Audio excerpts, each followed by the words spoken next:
Flower decoration changes the beauty of our space. And what if we can change with the different pattern of flowers every time and that too without any cost? Hello friends. So in my last video I have shown you how to make a set of branches with the waste stick at home.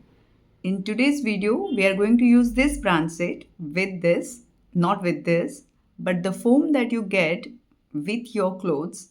With help of this we'll make the three patterns of the flowers. So let's begin.